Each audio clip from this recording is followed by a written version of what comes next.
நாம் நின்ற வண்ணமாக பரிசுத்த வேதாமத்தை கையில் எடுத்து திவ்ய வாசனாகிய யோவானுக்கு வெளிப்படுத்தின விசேஷம். கடந்த வாரத்தில் 1ஆம் அதிகாரம் 15ஆம் வசனம் முன்பாகத்தை வாசித்தோம். அவருடைய பாதங்கள் உலைக்களத்தில் காய்ந்த பிரகாசமான வெண்கலம் போல இருந்தது. இந்த வாரம் நம்முடைய தியானத்துக்கென்று அந்த வசனத்துடைய பின்பகுதியை வாசிப்போம். அவருடைய சத்தம் பெருவெள்ளத்து இரைச்சலை போல் இருந்தது.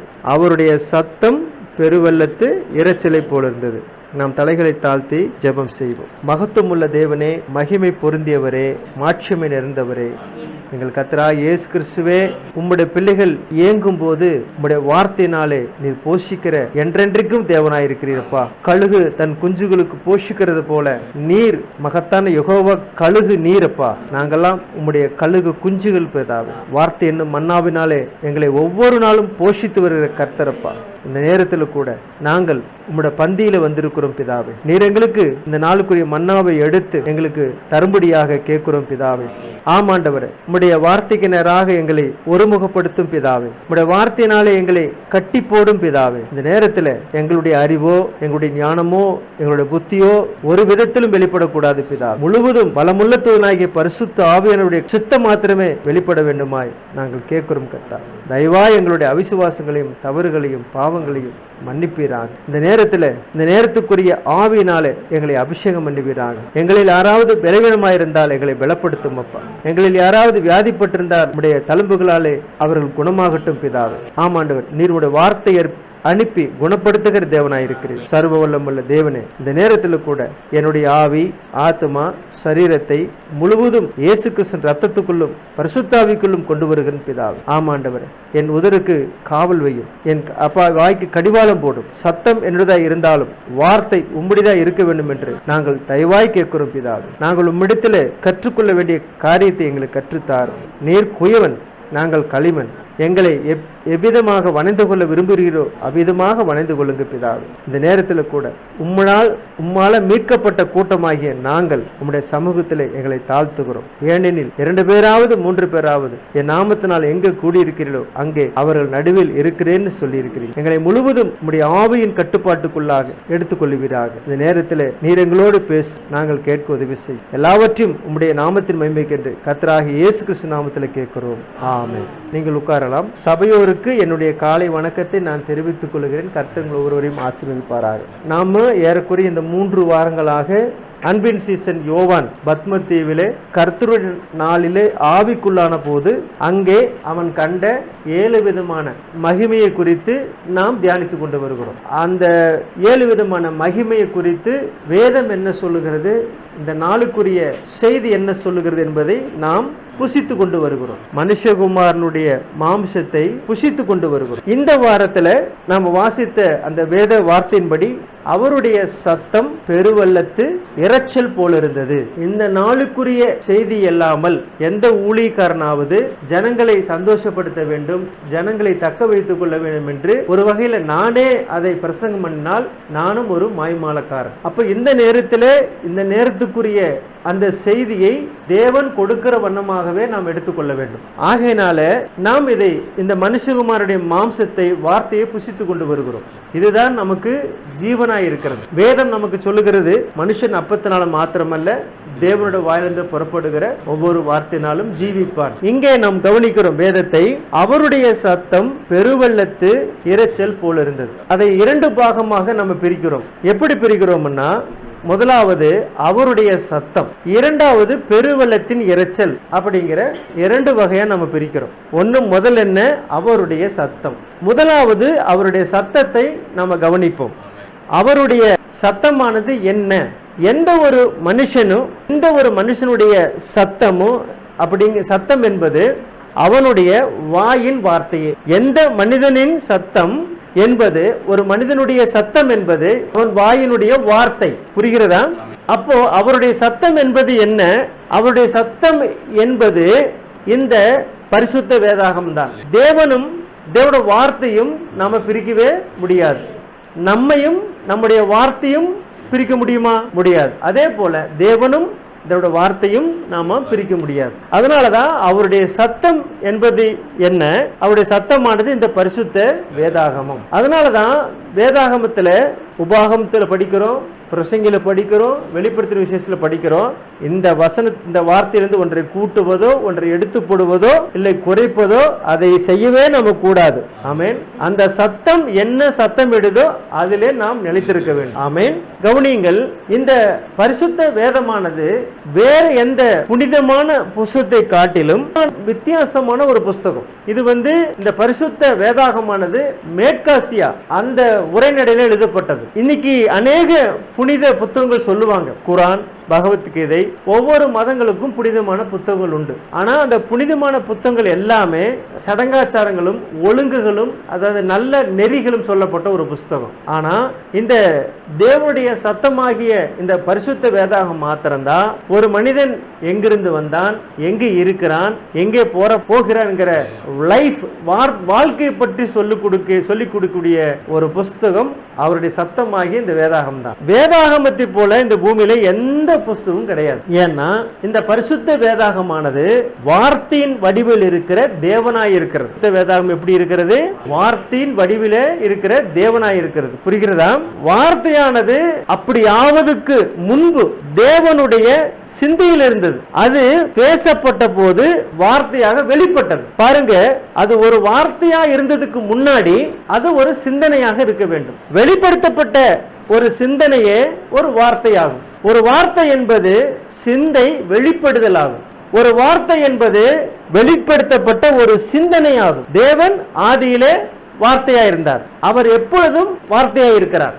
வார்த்தை என்பது எண்ணங்களை வெளி சொல்லப்படுதல். வார்த்தை என்பது எண்ணங்களை வெளி சொல்லப்படுதல் ஆகும். அது தேவனுடைய சிந்தை ஒரு வார்த்தையை உரைக்க, அதாவது சொல்ல, அது வெளிப்படுத்தப்பட்டதா இருக்கிறது. அவருடைய சிந்தையின் தன்மை, அட்ரிபியூட், சிந்தை வெளிப்படையாக பேசும் பொழுது அது வார்த்தையாகி விடுகிறது. ஒரு வார்த்தையானது ஒரு வெளிப்பட்ட சிந்தனையாக இருக்கிறது. கவனிங்க, பரிசுத்த வேதாகமத்துல முற்பிதாக்களோடு ஏதேன் தோட்டத்தில் ஆதாமோடு அவர் இந்த வேதாகமத்துக்கு கொண்டு அவர் என்ன செய்யல, பேசல. இப்போ நம்ம எப்படி பேசுறோமோ, உங்களுக்கு முன்னாடி நான் எப்படி பேசுறேனோ, நீங்கள் என் முன்னாடி எப்படி பேசுறீங்களோ அதே போல ஆதாம் இடத்துல பேசினார். அந்த சத்தம் அது போல மாத்திரமல்ல, அதே போல காயின் இடத்திலும் அவர் பேசினார். நோவா காலத்திலையும் நேரடியாக நோவாவிடத்துல பேசினார். ஆபிரகாம் இடத்திலையும் நேரடியாக பேசினார். யாக்கோபின் இடத்துல சரி, ஈசாக்கு இடத்துல சரி, முற்பிதாக்களோட எல்லாம் எப்படி பேசினாரு? நேரடியா பேசினார். அவர் நேரடியா பேசும் பொழுது அதை அறிந்து கொள்ளுகிற அந்த பக்குவத்தையும் தேவன் அவர்களுக்கு அளித்திருந்தார். இன்னைக்கு ஒரு மனிதன் இடத்துல தேவன் நேரடியா பேசும் பொழுது அதை தேவனுடைய சத்தம் இல்ல பிசாசனுடைய சத்தம் அப்படிங்கிற பிரித்து பார்க்கக்கூடிய ஞானம் இல்லைன்னா நாம் என்ன செய்வோம்? அதை விட்டு விடுவோம். சரிங்களா? அப்புறம் மோசையோடு முகமுகமா பேசினார் என்று வேதம் சொல்லுகிறது. அப்படி முற்பிதாக்களோட நேரடியா பேசின தேவன் ஒரு கட்டத்துக்கு வரும் பொழுது யாத்திரையாகமம் 20:19 மோசேயை நோக்கி, நீர் எங்களோடு பேசும், நாங்கள் கேட்போம். தேவன் எங்களோடு பேசாதிருப்பாராக, பேசினால் நாங்கள் செத்து போவோம் என்றார்கள். கவனித்தீர்களா? இப்போ தேவனுடைய பிரமாணத்தை ஒரு மனிதன் மாற்றுகிறான். தேவன் நேரடியா பேச வேண்டும் என்கிற ஒரு காரியத்தை இங்க என்ன செய்யுங்க, மனிதர்கள் மாற்றுகிறார்கள். நிச்சயமாகவே இன்றைக்கும் அவர் பேசுகிற தேவனாயிருக்கிறார். பாருங்க, நாங்கள் செத்து போவோம். அப்படியானால் பாருங்க, மோசேயின் இடத்துல தேவன் நேரடியா பேசுகிறார். மோசே பேசுறது தேவனுடைய வார்த்தை. தேவன் தம்முடைய சிந்தனைகளை மோசேயிடம் கொண்டு வந்தார். தேவன் தம்முடைய சிந்தனைகளை யாரிடத்துல கொண்டு வந்தார்? மோசேயின் இடத்துல கொண்டு வந்தார். அவைகளை மோசே வார்த்தைகளாக பேசினான். ஆமென். பாருங்க, சீனாய் மலையில ஒவ்வொரு காலத்திலும் சத்தம் ஒன்றுதான், ஒரே சத்தம் தான், அது தேவனுடைய சத்தம் மாத்திரம் தான். சீனாய் மலையில பேசின அதே சத்தம் இங்க புதிய ஏற்பாட்டுக்கு வரும்போது மர்ரூமலையிலும் அதே சத்தம் தான் பேசுது. வெளிப்படுத்தின விசேஷத்துல யோவான் ஆவிக்குள்ளான பிறகும் ஆவிக்குள்ளாகிறதுக்கு பின்னாடியும் மேலே எறிவா அப்படிங்கிற சத்தமும் ஒண்ணுதான். தேவன் எப்போதும் மாறாதவர், அவருடைய சத்தமும் மாறாதது. சீனான் மலையில் பேசினதும் அவர் அதே சத்தம் தான். மர்ரூமலையில் பேசின சத்தமும் அதே சத்தம் தான். யோவானோடு பேசின சத்தமும் அதே சத்தம் தான். வேதாகம் முழுவதும் ஒரே சத்தம் தான். ஆமேன். பாருங்க, அவரே தான் மனுஷகுமாரனுடைய சாயலுக்கு ஒப்பானவர். சரியா? தேவனுடைய சிந்தையானது அவருடைய வார்த்தைகளை இப்போ நீங்க பேசினா நாங்க செத்து போயிருவோம். மோசே எங்களோட பேசிட்டு அப்படின்னு என்ன, தீர்க்கதரிசிகள் எங்களோட பேசிட்டு அப்போ தேவனுடைய சிந்தையானது அவருடைய வார்த்தைகளை தீர்க்கதரிசிகள் மூலமாக வெளியிட்டது. அந்த வார்த்தைகளை தீர்க்கதரிசி மூலமா வெளியிடப்படுகிறது. தீர்க்கதரிசிகள் தேவனுடைய மவுத், வாயா இருந்தாங்க. தேவன் தம்முடைய சிந்தையில அதை சிந்திச்சு தம்முடைய தீர்க்கதரிசி மூலமா அதை வெளிப்படுத்தினார். இப்போ மாறிடுச்சு. இப்போ பாருங்க, இயேசு கிறிஸ்து இந்த காலத்துல ஒரு மனிதனுக்குள் இருந்து கிரியை செய்தார். இப்போ மனிதர்கள் மூலமாக கிரியை செய்கிறார். என் ஆடுகள் என் சத்தத்தை அறிந்திருக்கிறது, அந்நியனுடைய சத்தத்துக்கு அவைகள் செவி கொடுப்பதில்லை. பாருங்க, நாம் இன்னைக்கு இந்த மத ஸ்தாபனங்களுடைய இன்னைக்கு அந்நியன் யார்? இன்னைக்கு இருக்கிற மத ஸ்தாபனங்கள் தான் அந்நியன். இந்த அந்நியனுடைய சத்தத்துக்கு நாம் என்ன செய்யக்கூடாது? எப்போதுமே செவி கொடுக்க கூடாது. ஆமென். புரிந்து கொண்டீர்களா? இப்போ அவருடைய சத்தம் என்னவென்பதை நாம பார்த்தோம். அது அவருடைய வேதாகமும் அவருடைய வார்த்தை. இப்ப பெருவெள்ளத்தின் இரைச்சல் போல இப்போ ஒரு அடுத்தது பார்க்கிறோம். பெருவெள்ளத்தின் தண்ணீர் பாருங்க, பெருவெள்ளத்தின் இரைச்சல் போல திரளான தண்ணீர்களின் சத்தம். பெருவெள்ளத்தின் இரைச்சல் அதாவது திரளான தண்ணீர்களுடைய சத்தம். பெருவெள்ளத்தின் தண்ணீர் எதை குறிக்கிறது? வேதம் அதை நமக்கு சொல்லுகிற வெளிப்படுத்தின விசேஷம் 17ஆம் அதிகாரம் 15வது வசனம் படிக்கும் பொழுது பெருவெள்ளத்தின் தண்ணீர் எதை குறிக்கிறது என்று வேதம் நமக்கு அங்கு வெளிப்பாடு கொடுக்கிறது. கவனிங்கள், வாசியுங்கள். தண்ணீர்களை கண்டாயே அவைகள் ஜனங்களும் கூட்டங்களும் ஜாதிகளும் பாசைக்காரருமாம். இங்கே வேதம் என்ன? தண்ணீரை எது ஒப்பிடப்படுகிறது? ஜனங்களை ஒப்பிடப்படுகிறது, ஜனங்களை குறிக்கிறது. பெருவெள்ளத்தின் தண்ணீர் ஜனங்களை குறிக்கிறது. அப்படியானால் அவருடைய சத்தம் திரளான ஜனங்கள் பேசுவதின் சத்தம் போல் இருந்தது. அவருடைய சத்தம் இப்ப எப்படி இருக்குது? அதிகமான சத்தமா இருக்கிறது. இப்ப கவனித்தீர்களா வேதத்தை? இப்போ அவர் ஒரு உதாரணத்துக்கு ஒரு 10 அந்த மில்லி அந்த அந்த அந்த ஒலி அலையில அவர் பேசியிருப்பாரானா இப்ப அவருடைய சத்தம் எத்தனையோ மெகாவாட் மேல கேக்குது. அதுக்கு என்ன காரணம்? அப்போ இந்த சத்தம் எப்ப கேட்கப்படுது பாருங்க. அப்படியெனில் அவருடைய சத்தம் திரளான ஜனங்கள் பேசுவதின் சத்தம் போல் இருந்தது.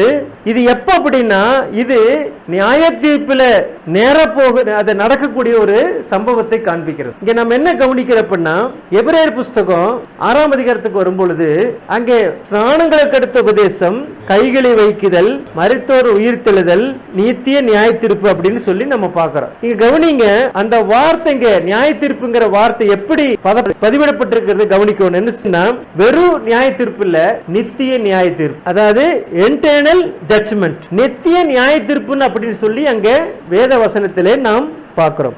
தேவன் ஒரு முறை பேசும் பொழுது அது நித்தியமாகி விடுகிறது. அதுக்கு பிறகு அதுல இருக்கிற ஒரு சிறு எழுத்து உறுப்பாகிலும் மாற்றப்படாது. ஆகையினால இந்த நியாய தீர்ப்பு நித்தியமா இருக்கிறது. அது எப்பொழுது என்ன செய்யுங்க? அது நியாய தீர்ப்பு தான். அதுக்கு எந்த விதமான ஒரு அர்த்தமும் கிடையாது. அது நித்திய நியாய தீர்ப்பு. சரிங்களா? நாம எந்த தலைமுறையில வாழ்றோம், ஒரு சந்ததி ஜீவிக்கும். ஒவ்வொரு இந்த பூமியில ஒவ்வொரு சந்ததியா ஜீவித்து கொண்டு போய் கொண்டிருக்கிறது. அது எப்படிப்பட்ட காலம் இருந்தாலும், அது எதுவா இருந்தாலும் சரி, ஒவ்வொரு சந்ததிக்கும் தேவனுடைய நியாய தீர்ப்பு இன்னமும் நித்தியமா தான் இருக்கு. ஏன்னா அவர் வார்த்தை உரைக்கிறாரு. அந்த வார்த்தை எப்பவுமே தேவன் நித்தியமா இருக்கிற போல அந்த வார்த்தையும் நித்தியமா இருக்க வேண்டியதா இருக்கிறது. இங்க கவனிக்கிறோம், நியாய தீர்ப்பு என்பதை நம்ம பார்க்கிறோம். அதுல நித்தியம் என்கிற வார்த்தையை சொல்லப்பட்டிருக்கு. கவனிக்கிறோம். இங்க என்ன பார்க்கிறேன்னா, தேவன் ஒரு முறை அதை உரைச்சிட்டாரு. நியாய தீர்ப்பு சொல்லப்பட்ட பிறகு அதுக்கு எந்த விதமான ஒப்புரவாகுதலும் இருக்க முடியாது. பாருங்க, தேவன் தம்முடைய சொந்த குமாரனை நாம் அவருடைய சொந்த மருந்தாக நாம் எடுத்துக்கொள்ள வேண்டும், பரிகாரமாக எடுத்துக்கொள்ள வேண்டும். அப்பதான் நம்ம அதனுடைய காரியத்தை புரிந்து கொள்ள முடியும். அவர் மனிதனை பாவத்துக்காக ஆக்கிரமிக்கப்படுத்தின போது அவரால் மனிதனோடு கூடிய ஒப்புரவாக்கூடிய ஒரே வழி தேவன் மனிதனுடைய ஸ்தானத்தை எடுத்துக்கொள்ள வேண்டியதா இருந்தது. அந்த ஒரு வழியில் மாத்திரம்தான் நம்மோட அவர் ஒப்புரவாக முடியும். அதனாலதான் ஒப்புரவாக ஊழியத்தை தேவன் நமக்கு கொடுத்திருக்கிறார். அவர் நம்முடைய ஸ்தானத்தை எடுத்துக்கொண்டு ஒரு பாவியாக ஆனார். யெகோவா தேவன் ஒரு பாவியானார். அவர் நம்முடைய ஜீவனை நமக்கு என்ன செஞ்சாருங்க? அதை நமக்கு கொடுத்தார். இப்ப நம்ம என்ன கவனிக்கிறோம் அப்படின்னா, கவனிக்கணும், நியாய தீர்ப்பு அப்படிங்கிற ஒரு காரியத்தை நம்ம சந்தித்தாக வேண்டும். இந்த பூமியில ஒவ்வொரு சந்ததியும், ஒவ்வொரு மனிதனும், ஒவ்வொரு ஸ்திரியும் சந்தித்து ஆகணும். அதை குறித்து எபிரேயர் புத்தகத்துல நம்ம வாசிக்கிறோம். எத்தனாம் அதிகாரம் பாருங்கள், 9ஆம் அதிகாரம் 27. அன்றியும் ஒரே தரம் மரிப்பதும் பின்பு நியாய தீர்ப்பு அடைவதும் மனுஷனுக்கு என்ன செஞ்சிருக்கிறது? நியமிக்கப்பட்டிருக்கிறது. தேவனுடைய இந்த சத்தம் அது நம்ம எங்கேயோ என்ன செய்யுங்க? நிச்சயமா நம்மளை பிடிச்சிரும் அப்படிங்கறத நம்ம அறிஞ்சிருக்கணும். தேவனுடைய சத்தம் நம்மளை என்ன செய்யுங்க? என்றாவது ஒரு நாள் நம்மளை பிடிக்கும். ஏன்னா ஒவ்வொரு மானிட பிறவிக்கும் அந்த சத்தத்தை கேட்பதற்கு சமயமானது தேவன் அதை கொடுக்கிறார். இந்த பூமியில பிறந்த ஒவ்வொரு மனிதனுக்கும் அந்த சத்தத்தை கேட்கும்படியாக நல்ல ஒரு சமயத்தை தேவன் அவனுக்கு கொடுக்கிறார். அதை தேவனுடைய ஊழியக்காரர்கள் அதை எடுத்து சொல்லக்கூடிய உத்தரவாதம் உள்ளதா இருக்க வேண்டும். தேவனுடைய சத்தமானது ஒவ்வொரு மனிதனையும் சந்திக்க இருப்பதினால் அதை இங்கோ அல்லது இதை விட்டுட்டா நியாய தீர்ப்பின் பீடத்தண்டையிலே நம்ம என்ன செய்ய வேண்டியது, அதை கேட்க வேண்டியதா இருக்கும். இன்னைக்கு அவருடைய சத்தத்தை நம்ம விட்டுட்டோம்னா இன்னொரு நாளைக்கு அந்த பெருவெள்ளத்தின் சத்தம், அந்த மகத்தான அந்த சத்தத்தை கேட்க வேண்டிய ஒரு நேரம் நமக்கு வரும். ஒரு சின்ன விஷயத்தை நம்ம பார்த்துட்டு அப்படியே போலாம். இன்னைக்கு எப்படின்னா கத்தோலிக்க சபை அப்படிங்கிற அந்த சபையானது சபைதான் தேவனுடைய சத்தமாக இருக்கிறது என்று போதிக்கிறது. எது சத்தமாக இருக்கிறதா? ஆமா, சபைதான் தேவனுடைய சத்தமாக இருக்கிறது என்று ஒரு உபதேசத்தை கொண்டு வருவாங்க. சரி, அப்படின்னா இன்னைக்கு இருக்கிற ஸ்தாபனங்கள் அமைப்புகளை பார்த்தீங்கன்னா கத்தோலிக்க சபை சொல்றதுதான் அந்த சத்தம் தான் சரின்னா லூத்தரனுடைய சபை என்ன செய்யுங்க, கைவிட்டு போயிடும். லூத்தரன் சபை தான் அந்த சபையோட சத்தம் தான் சரின்னா மெத்தோடிஸ்ட் சபையுடைய சத்தம் கைவிட்டு போயிடும். இவங்களை எடுத்தா அவங்கள கைவிட வேண்டியதா போயிடும். அதே மாதிரி பாப்டிஸ்ட் அதோட சத்தம் சரின்னா மத்த சபையோட சத்தம் கைவிட்டு போயிடும். அப்படியே இன்னைக்கு சிஎஸ்ஐ சபையோட சத்தம் தான் சரின்னா மத்த சபையெல்லாம் கைவிட்டு போகணும். இப்படி பெந்தோகோஸ்து சபை, இன்னைக்கு பெந்தோகோஸ்து சபை பார்க்கிறோம். இந்த பெந்தோகோஸ்து சபை சத்தம் தான் சரின்னு சொன்னா சபையினுடைய எங்கள் சபை சத்தியத்தை போதிக்கிறது, எங்கள் சபை சத்தியத்தில் இருக்கிறது சொல்றோமா இல்லைங்களா? அப்ப சபையின் சத்தம் சத்தியமானால் மற்ற ஒவ்வொரு சபைக்கும் பல பிரிவுகள் பல வேறுபாடுகள் காணப்படுகிறோம். அதே போல ஸ்தாபனங்கள் காலத்துல அப்படி இருந்து இப்ப மணவாட்டி காலத்துக்கு வரும் பொழுது மணவாட்டி காலத்துல பாத்தீங்கன்னா இன்னைக்கு மணவாட்டி யுகத்தில் இருக்கிற இந்த கடைசி கால செய்தியில் இருக்கிறங்கிற சபைகளும் பார்த்தீங்கன்னா அந்த சத்தத்தை முழங்குகிறது. ஒரே தேவன் கர்த்தராகிய இயேசு கிறிஸ்து நாமத்துல அப்படிப்பட்ட ஒரு பிரிவு, அந்த சபை பிரிவு, அந்த சபை அந்த சபையோட சத்தியம், அந்த சபையினுடைய சத்தம் சரியா இருக்குமானால் தீர்க்கதரிசியை ஏற்றுக்கொள்ளுகிற சபையினுடைய சத்தம் என்ன செய்யுங்க, கைவிடப்பட்டு போயிடும். இப்ப நம்ம கடைசி யுகத்துல பாக்குறோம் பல விதமான பிரிவுகளை பாக்குறோம். செய்தி ஒன்று, வேதம் ஒன்று, பல பிரிவுகள். அப்ப இன்னைக்கு நம்ம என்ன பார்க்கிறோம், ஒரே தேவனை விசுவாசிக்கிறாங்க, கர்த்தராகிய இயேசு கிறிஸ்து நாமத்தில் ஞானஸ்நானம் பெறாங்க, தீர்க்கதரிசியை நம்ம அங்கீகரிக்கிறது இல்ல, ஒவ்வொருத்தரும் பார்க்கிறோம். அதே மாத்திரமல்ல தீர்க்கதரிசி அங்கீகரிக்கிறாங்க, ஆனா தீர்க்கதரிசி சொன்னது மட்டுமே சொல்லணுங்கிறத அங்கீகரிக்கிறது இல்ல.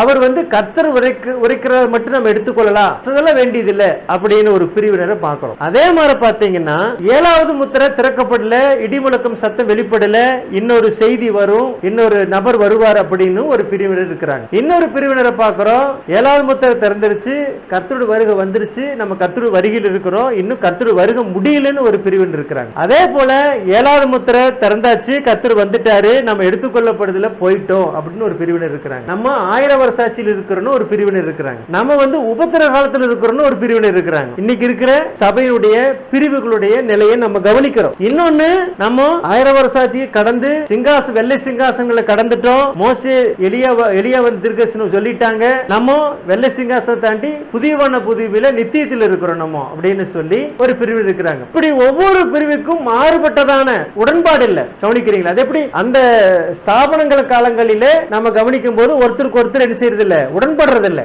அதே மாதிரி மணவாட்டி யுகத்துக்கு வரும் பொழுது இங்கேயும் பார்க்கிறோம், ஒருத்தருக்கு ஒருத்தர் உடன்படுறது இல்ல. கவனிக்கிறீங்களா? ஒருத்தருக்கு ஒருத்தர் உடன்படுறதே கிடையாது. அப்போ ஒரு பிரிவினை கொண்டு போனா இன்னொரு பிரிவினர் கைவிடப்படுவாங்க, இந்த பிரிவினரை எடுத்துக்கொண்டா அடுத்த பிரிவினர் கைவிடப்படுவாங்க. அப்படித்தானே? அப்போ இதை குறித்து தேவன் தான் பொறுப்பளியாவார், தேவனுக்கு தான் தெரியும், தேவன் தான் அதுக்கு உத்தரவாதம் உள்ளவரா இருக்கணும். ஒருத்தர் என்னங்கிறாங்க, எபிரேய மொழிபெயர்ப்பதா சபி சரிங்கிறாங்க, ஒருத்தர் கிரேக்க மொழிபெயர்ப்பதா சரிங்கிறாங்க, இன்னொருத்தர் பார்த்தீங்கன்னா அரபிக் மொழி தான் சரிங்கிறாங்க. இப்படி மொழிகளிலும் பிரச்சனை இருக்கிறது. அப்ப இதை குறித்து யார் உத்தரவாதம் எடுத்துக்கணும்? தேவன் தான் உத்தரவாதம் எடுத்துக்கொள்ள வேண்டும். அதனால நம்ம இங்க என்ன பார்க்கிறோம் அப்படின்னா, தேவன் என்ன செய்வார் அப்படின்னு சொன்னா, தீர்க்கதரிசி ஒரு உதாரணம் சொல்றார். உதாரணம் அவர் பார்த்த காட்சி சொல்றார். அவர் இந்த மாடுகளை மேய்க்கும் பொழுது கண்காணியா இருந்தார். ஒரு குறிப்பிட்ட கம்பெனி, இப்போ நீங்க மூணார் பக்கம் போனீங்கன்னா மாட்டுப்பட்டின்னு ஒரு இடம் இருக்கு. அங்க ஒரு பெரிய நிலப்பரப்பு கொண்டது. அந்த நிலப்பரப்புல அவங்க பலதரப்பட்ட மாடுகளை, பல ரகங்கள் மாடுகளை மேய்கிறத கவனிச்சிருப்பீங்க. அது போல அமெரிக்கா தேசத்தில் என்ன செய்வாங்கன்னா,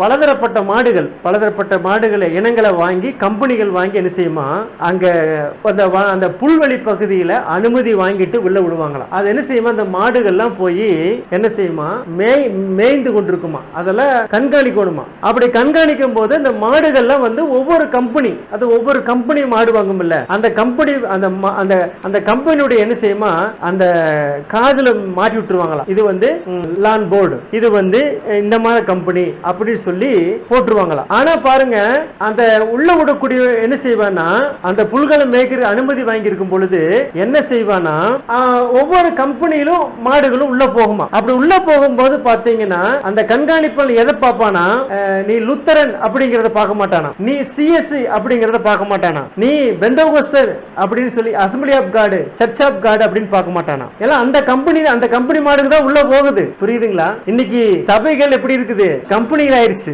அப்ப கம்பெனி மாடு தான் உள்ள போகுது. அப்புறம் கடை பாத்தீங்கன்னா கடைசி கால செய்தி சபைங்கிற மாடும் உள்ள போகுது. கவனிச்சீங்களா? ஆனா அந்த கண்காணி இவர் உத்து பாக்குறாரு, தீர்க்கதரிசி அதை கவனிச்சுட்டே இருக்காரு. என்ன பாக்குறாரு அப்படின்னா, சரி இந்த பிராண்ட் இந்த கம்பெனி எல்லாம் மாடு உள்ள போய் மேய போகுதுன்னு சொல்லி இவரு நினைத்து கொண்டிருந்தாராம். ஆனா அந்த கண்காணி எதை பார்ப்பானா, என்ன செய்வானா, அந்த பிராண்ட், அந்த கம்பெனி, நீ கடைசி கால செய்தி சபை, நீ லுத்தரன் சபை, அப்படி அதை பார்க்கலையாமா. அவன் எப்படி பார்த்தானா, அந்த மாடுகளுடைய காதுகளில ரத்தத்தின் அடையாளம், அந்த ரத்தத்துடைய குறி இருக்குமா, அந்த ரத்தத்தை வந்து அந்த ரத்தத்தினுடைய அடையாளம் இருக்குமா, அந்த ரத்தத்தின் அடையாளம் கண்டுதான் உள்ள விடுவானா. பழைய பாட்டில் பார்க்கிறோம், எகிப்திலிருந்து அவங்க விடுதலையாகும் பொழுது என்ன செய்யறாரு, முதலாவது ஒரு ஆட்டுக்குட்டி தெரிந்துக்கும், உங்க குடும்பத்தின் நக்கத்துக்கு அளவுக்கு ஒரு எடையுள்ள ஆட்டுக்குட்டி தெரிந்துக்கும், பலியிடு, அது ரத்தத்தை எடுத்து என்ன செய்ய, நிலக்கால பூசு, நான் ரத்தத்தை கண்டு கடந்து போவேன். புரியுதுங்களா? அப்போ கவனிங்க, அத என்ன சொல்றாருன்னா, அவர் வந்து சொல்றாரு, ஒரு பண்ணையில்,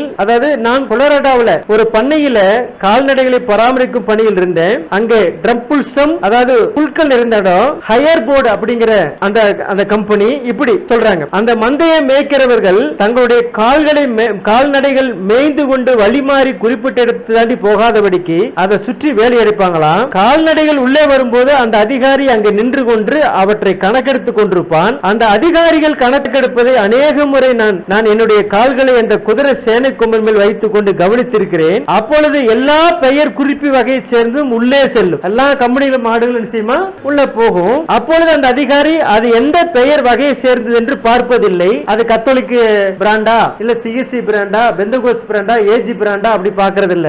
அதே மாதிரி கடைசி கால செய்தி அந்த பிராண்டான அவர் பார்க்கறது இல்ல.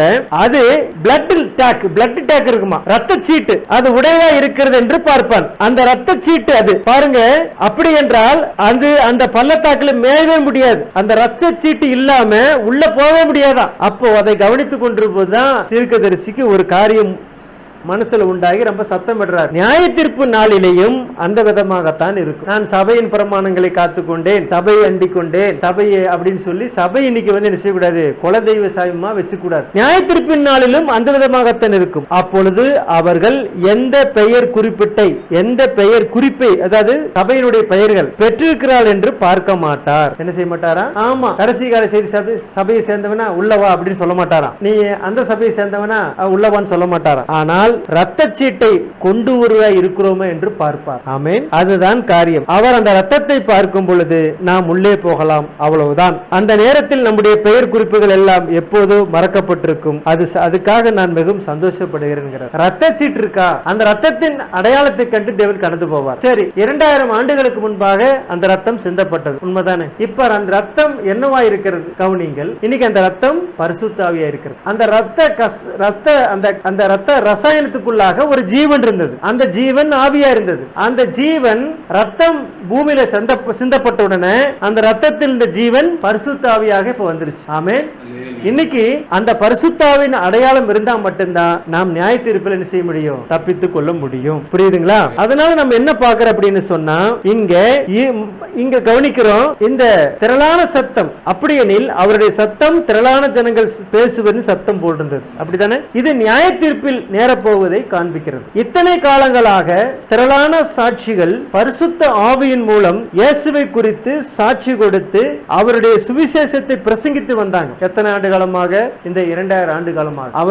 அவரால் அழைக்கப்பட்டவர்கள், அவரால் பரிசுத்தாய் பெற்றவர்கள் இந்த சுவிசேஷத்தை பிரசங்கித்துக் கொண்டு வந்தார். இப்படி பிரசங்கம் பண்ணப்பட்ட இவர்களிருந்து ஒவ்வொருத்தரும் என்ன செய்வாங்களா, எழும்பி நியாய தீர்ப்பன்னைக்கு எழும்பி சுவிசேஷத்தை ஏற்றுக்கொள்ளாத ஒவ்வொரு பாவியும் குற்றப்படுத்துவாங்களா. இந்த திரளான பெருவெள்ளத்தின் சத்தம் சத்தம் என்ன செய்யுமா? குற்றப்படுத்துமா. சபைகளில் 7 தூதர்களின் சத்தமும் அன்னைக்கு தெளிவா கேட்கப்படுமா. நம்முடைய எல்லா நினைவுகளும் நம்முடைய எண்ணங்களும் இப்பொழுது முதல் பதிவு செய்து கொண்டிருக்குமா. நாம பேசுறத மட்டும் பதிவு செய்யாதான். அத தீர்க்கதரிசி தெளிவா சொல்றாரு பாருங்க. உங்கள் சிந்தையில் எழும் ஒவ்வொரு எண்ணமும் பதிவாகிறது. என்றாவது ஒரு நாள் பதிவு செய்தல் நிறுத்தப்பட்டு உரையிலே போட்டு வைக்கப்படும். நியாய தீர்ப்பு நாள் என்று அதை வெளியெடுக்கும். நம்ம பேச்சை மட்டும் தேவன் கணக்கில் எடுக்கிறது இல்லையா, நம்மள சிந்தையில் என்ன நினைக்கிறோமோ அதை கூட பதிவு வச்சிருவாரா. ஆமென். இப்ப புரிந்து கொண்டீர்களா? அப்ப பெருவெள்ளத்தின் இரைச்சல் சத்தம் என்னவா இருக்குது அப்படின்னா, முதல்ல அவருடைய சத்தத்தை பார்த்தோம். இப்ப பெருவெள்ளத்தின் இரைச்சல் சத்தத்தை பார்க்கிறோம் பாருங்க. ஏனெனில் அவரவர் காலங்களில் எச்சரிக்கை ஏற்றுக்கொள்ளாத மக்கள் அவர்களை குற்றப்படுத்துவாங்களாம். இயேசு கிறிஸ்துவின் ரட்சிப்பின் தன்மையை குறித்தும் இயேசு கிறிஸ்துவின் நாமத்துள்ள ஞானஸ்நானத்தை குறித்தும் பரிசுத்தாவின் வல்லமையினால் நிரப்பப்படுவதை குறித்து பிரசங்கித்து தங்களுடைய ஜீவனையும் பொருட்படுத்தாம வார்த்தையில் உறுதியாய் நின்ற கணக்கில்லா சாட்சிகளின் சத்தம் தான் அந்த பெருவெள்ளத்தின் சத்தம். பரிசுத்தாவின் மூலமாக காலங்காலங்களில் உண்டாயிருந்த இயேசு கிறிஸ்துவின் சத்தமே. அவர் சத்தம் எவ்வளவு மல்டிபிள் ஆகுதுன்னு பாருங்க. அப்ப அந்த பெருவெள்ளத்தின் சத்தம் என்ன? இயேசு கிறிஸ்துவின் ரட்சிப்பின் தன்மையை குறித்தும் இயேசு கிறிஸ்துவின் நாமத்தில் உள்ள ஞானஸ்நானத்தை குறித்தும் பரிசுத்தாவின் வல்லமையினால் நிரப்பப்படுவதை குறித்து பிரசங்கித்து தங்கள் ஜீவனையும் பொருட்படுத்தாமல் வார்த்தையில் உறுதியாய் நின்ற கணக்கில்லா சாட்சிகளின் சத்தம். அது பெருவெள்ளத்தின் இரைச்சல் சத்தம் என்ன? இந்த செய்தி நமக்கு எப்படி வெளிப்படுத்தப்படுகிறது பாருங்க. கணக்கில்லா சாட்சிகளின் சத்தம். பரிசுத்தாவின் மூலமாய் காலாகாலங்களுக்கு உண்டாயிருந்த இயேசு கிறிஸ்து சத்தமாகும். பாவிகளுக்கு நியாய தீர்ப்பின் நாளில் இது பெருவெள்ளத்து இரைச்சல் போல தொனிக்குமா. அந்த சத்தத்தை அவங்களால கேட்கவே முடியாது, அவ்வளவு சவுண்டா இருக்குமா. ஆண்டவர் சொன்னாரு, யோவான் 17:20 படிக்கிறோம், நான் இவர்களுக்காக வேண்டிக் கொள்வதும் அல்லாமல் இவர்களுடைய வார்த்தையினால் என்னை விசுவாசிகளுக்காகவும் வேண்டிக் கொள்ளுகிறேன் அப்படின்னார். என்ன சொன்னாரு பாருங்க. லூக்கா சுவிசேஷத்துல ஒரு வேத வாக்கியம் நமக்கு ஞாபகம் வருகிறது. வாசிங்க 10:16. உங்களுக்கு செவி கொடுக்கிறவன் எனக்கு செவி கொடுக்கிறான், உங்களை அசட்டை பண்ணுகிறவன் என்னை அசட்டை பண்ணுகிறான், என்னை அசட்டை பண்ணுகிறவன் என்னை அனுப்பினவரை அசட்டை பண்ணுகிறான், உங்களை ஏற்றுக்கொள்கிறவன் என்னை ஏற்றுக்கொள்கிறான், உங்களை அசட்டை பண்ணுகிறவன் என்னை அசட்டை பண்ணுகிறான். இது போலியான ஊழியக்காரர்கள் கிடையாது. ஆரோனை போல அழைக்கப்பட்டாலுடைய இந்த கனமான ஊழியத்துக்கு தானா ஏற்படுகிறது இல்லை. இன்றைக்கும் தேவனால நியமிக்கப்பட்ட உண்மையுள்ள ஊழியக்காரர்கள் இருக்கத்தான் செய்யும், இருக்கத்தான் வேணும். அப்படி இல்லைன்னா அவர் தேவனா இருக்க முடியாது. இருப்பாங்க. அப்போ இவருடைய வார்த்தையினால் என்னை விசுவாசிக்கிறவர்களுக்கு மோசேட் என்ன சொன்னாரு? ஜனங்க உன்னை மகிமைப்படுத்தினால அப்படின்ட்டு. அவங்க என்னத்தான் மகிமைப்படுத்திருக்கணும், ஆனா அவங்க உன்னை மகிமைப்படுத்தினால இது முதல்ல நான் அவங்களோட பேச மாட்டேன், நீயே பேசு. அவருடைய சத்தம் தீர்க்கதரிசி மூலமாய் ஊழியக்காரன் மூலமாக வெளிப்படுகிறது. ஊழியக்காரனுடைய சிந்தனையில தேவன் தம்முடைய வார்த்தையை வைக்கிறார். அந்த மனிதன் பேசப்படும் பொழுது அது தேவனுடைய வார்த்தையா இருக்கிறது. உதாரணமா யோசிச்சு பாருங்க, அவருடைய அந்த பெருவெள்ளத்தின் இரைச்சல் சத்தம் எப்படி இருக்கு அப்படின்னா, உதாரணத்துக்கு ஒரு நீர்வீழ்ச்சி இருக்குமில்ல. இப்ப பெரிய நீர்வீழ்ச்சி எல்லாம் நீங்க பார்த்திருக்கலாம். அமெரிக்காவில் என்ன ஒரு நீர்வீழ்ச்சி இருக்குமே, நயகரா ஃபால்ஸ். அதை நம்ம யூடியூப்லயோ இல்ல பேஸ்புக்லயோ பார்க்கும்போது அது பயமா இருக்குது பாக்குறதுக்கு. அது பக்கத்துல கூட போறாங்க, ரொம்ப தூரம் பக்கத்துல போறதில்ல, கொஞ்சம் தூரம் போறாங்க. அது விழுகிற அந்த சத்தம், அதனுடைய அந்த தூரல் எல்லாம் எத்தனையோ ஒரு 100 மீட்டருக்கு அந்த பக்கம் ஜனங்களை நினைக்கிறது கவனிச்சு நம்ம பாக்குறோம். அப்போ ஒரு நீர்வீழ்ச்சியில சிக்கிக்கிட்டு தப்பிக்க கூடாம மறிக்கும் தருவாயில் இருக்கிற ஒருவனை குறிச்சு நம்ம எப்பாவது சிந்தித்து பார்த்திருக்கோம். நீர்வீழ்ச்சி மலையிலிருந்து தாழ விழுது, அந்த நீர்வீழ்ச்சியோட போய் அவனும் விழுந்தா செத்து போவான் அப்படிங்கிறது அவனுக்கு தெரிஞ்சு போச்சுப்போ.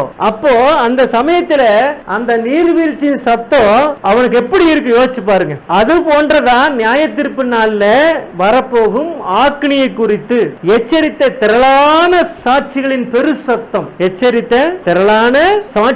பெரு சத்தம், கணக்கில்லா சாட்சிகளின் சத்தம். பெருவெள்ளத்தின் இரைச்சல் எதை குறிக்கிறது? சாட்சிகளின் சத்தம். அந்த மனிதனை அந்த ஸ்திரியை குற்றப்படுத்தும் போது அந்த பாவிக்கு எப்படி இருக்கும்? இந்த நேரத்தில் அதை குறித்து ஒவ்வொரு மனிதனும் ஸ்திரியும் சிந்திக்க வேண்டும். ஏன்னா நம்முடைய இப்பொழுதே நம்முடைய எண்ணங்கள் எல்லாம் பரலோகத்தில் பதிவு செய்யப்பட்டு கொண்டிருக்கின்றன.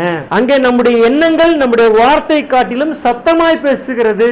நம்முடைய பேச்சை காட்டிலும் நம்முடைய சிந்தனை எப்படிதான் அங்க அதிகமா சத்தம் எடுக்கிறதா. தீர்க்கதரிசி சொல்லும்போது சொல்றாரு, இங்க உங்களுடைய ஜீவியத்தை காட்டிலும் உங்களுடைய வார்த்தை அதிகமாக சத்தம் எடுக்கிறது. இங்க நம்ம பார்க்க இந்த பூமியில நம்முடைய மன்னித்துக் கொள்ளுங்கள், நம்முடைய வார்த்தை காட்டிலும் என்ன செய்யுங்க, நம்முடைய ஜீவியம் அதிகமா சத்தம் எடுக்குது. அங்கே பார்க்கிற நம்முடைய எண்ணங்கள் நம்முடைய வார்த்தை காட்டிலும் சத்தமா பேசும். இருக்குமா. தீர்க்கதரிசி என்ன சொல்றாரு, நீங்க பேசுறதை காட்டிலும் உங்க வாழ்க்கை அதிக சத்தமிடுது அப்படிங்கிறார். அங்க நம்முடைய எண்ணங்கள் நம்முடைய சத்தத்தை காட்டிலும் அதிகமா பேசப்படுமா. எப்படி மாறுது பாருங்க, புரியுதுங்களா? இங்க நம்முடைய வார்த்தையை காட்டிலும் நம்முடைய வார்த்தை காட்டிலும் வாழ்க்கை அதிகமா சத்தமிடுது.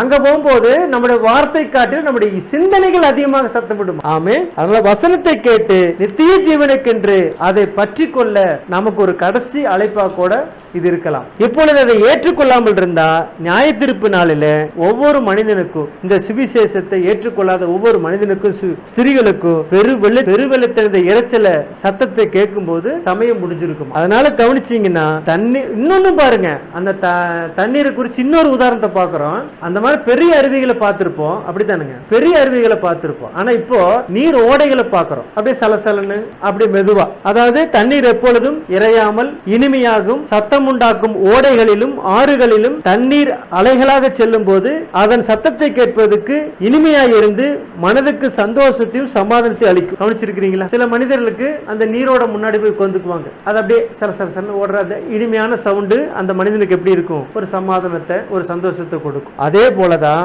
அவருடைய ரத்தத்தினால கழுவப்பட்டு மீட்கப்பட்ட ஜனங்களிடத்துல தேவன் இனிமையாக பேசி சமாதானத்தையும் இழப்பாறுதலையும் தேவன் நமக்கு கொடுக்கிறார். அவருடைய அன்பு, அப்புறம் பாதுகாப்பு, வழிநடத்துதல், இவைகளுடைய சத்தத்தை நம்ம கேட்பதனால அவருக்கு நாம் இன்னைக்கு எப்படி இருக்கணும், நன்றி உள்ளவராக இருக்க வேண்டும். ஒரு நாளில் அதே இனிமையான குரல் ரத்தத்தினால மீட்கப்பட்டு பரிசுத்த ஆவியினால நிரப்பப்பட்டு வார்த்தையின்படியே நடக்கும், நம்மை அவரோடு கூட பங்கு கொள்ள செய்யும். பிரியமானவர்களே, அதனால நித்திய ஜீவன்ல நம்பிக்கை கொண்ட திரளான பேர் நம்ம அங்க போகும்போது சூழ நின்று இனிமையான குரல்களினால நம்மை வரவேற்பார். அதை விட வேற பாக்கியம் நமக்கு என்ன? அனாதி கதவுகளை திறங்கள், மகிமின் ராஜா பிரவேசிக்கிறார். யார் அந்த மகிமின் ராஜா? கர்த்தரான அவர்தாமே கர்த்தரான. பாருங்க, சத்தத்தை கேட்டு நம்முடைய இதயத்தை கடினப்படுத்தாம அவர் ராஜாவை ஏற்றுக்கொள்ள இந்த நேரத்தில் நான் உங்களை வேண்டிக் கொள்கிறேன். அதனால உங்களுடைய சிந்தையில எழும் ஒவ்வொரு எண்ணமும் பதிவாகிறது. என்றாவது ஒரு நாள் பதிவு செய்தல் நிறுத்தப்பட்டு அது உரையில போட்டு வைக்கப்பட்டு நியாயத்தீர்ப்பு நாளன்னைக்கு ஒரு படக்காட்சியா அது வெளியே எடுக்கப்படும். நன்றாக ஆலோசிங்க. நோவா காலத்துல தண்ணீர் அந்த உலகத்தை அழிச்சதா இல்லைங்களா? அதே தண்ணீர் தான் நோவாவையும் காப்பாற்றி இந்த பூமியின் மேல அவனை மீட்டெடுத்தது. அந்த தண்ணி அந்த ஜனங்களுக்கு அழிவு கொண்டு போச்சு. ஆனா அதே தண்ணீர் நோவாவை தண்ணீருக்கு மேல கொண்டு வந்தது. அந்த தண்ணீர் நினைச்சு அது தண்ணியானது பேலையும் நோவாவை குடும்பத்தை உள்ள இழுத்திருந்தா, ஆனா தண்ணீருக்கு தேவன் கட்டளையிட்டார், அதை மேலே மிதக்கும்படி செய்தார். அப்போ அவிசுவாசிகளை தண்ணீர்னால தேவன் அழைத்தார். அதே தண்ணீர் தான் அவங்க நித்திய ஜீவனுக்கு அவங்களை உயிர்ப்பித்தது. அதே மாதிரி இன்னைக்கு இருக்கிற இந்த பரிசுத்த ஆவி, அதனாலதான் சொன்னார், இந்த மாம்சத்துக்கு விரோதமாக எதை சொன்னாலும் தேவன் அதை மன்னிப்பார், பரிசுத்தாவிக்கு விரோதமாக எதை சொன்னாலும் அது இம்மையிலும் இல்லை மறுமையிலும் இல்லை, மன்னிப்பே கிடையாதுங்கிறார். அப்படியானா அதே தண்ணீர் தான் நோவாவை காப்பாற்றினார். அதனால மனம் திரும்புதலுக்கும் ஜீவனுக்கும் நம்மை அழைக்கும், மனம் திரும்புதலுக்கும் ஜீவனுக்கும் நம்மை அழைக்கும் தேவனுடைய ஊழியக்காரன் சத்தத்துக்கு செவி கொடுத்து அதன் மூலம் தேவனுடைய சத்தத்துக்கு செவி கொடுக்க வேண்டும் என்று இங்கே தீர்க்கதரிசி நமக்கு சொல்லுகிறார். மனம் திரும்புதலுக்கும் ஜீவனுக்கும் நம்மளை அழைக்கும் தேவனுடைய ஊழியக்காரன் சத்தத்துக்கு செவி கொடுத்து அதன் மூலம் தேவனுடைய சத்தத்துக்கு செவி கொடுங்கள் அப்படின்னு சொல்றார். அதனால அவருடைய சத்தம் பெருவெள்ளத்தின் இரைச்சல் சத்தம், ரெண்டு சத்தத்தை பார்க்கிறோம். அவருடைய சத்தம், அப்ப பெருவெள்ளத்தின் திரளான சத்தம் என்ன? கணக்கில்லா சாட்சிகளின் சத்தம். அப்ப அந்த சத்தம் பயங்கரமா இருக்கும். இன்னைக்கு தேவன் நம்மோடு பேசும்போதே நம்ம என்ன செஞ்சிடணும், அவரோட ஒன்றிணைந்து விட வேண்டும். ஆனா அந்த பெருவெள்ளத்தின் சத்தம் கேட்கப்படும் பொழுது நமக்கு சமயம் இல்லாம போயிடும் அப்படின்னு இங்க நாம இந்த செய்தியிலே தியானிக்கிறோம். ஆகையினாலே பெருவெள்ளத்தின் சத்தத்தை குறித்து நம்ம தியானிச்சிருக்கிறோம். இனி அடுத்த வாரம் பார்க்கிறோம், எப்படின்னு பார்க்கலாம். அடுத்த கார தேவன் நம்மளை எப்படி நடத்துவார்னு தெரியாது. இந்த நாளிலே இவ்விதமாக இந்த காரியத்தை தியானிக்க தேவன் நமக்கு உதவி செய்தபடினாலே கர்த்தரை நாம் யாவரும் எழுந்து நின்று கர்த்தரை ஸ்தோத்திரித்து கர்த்தரை ஆராதிப்போம்.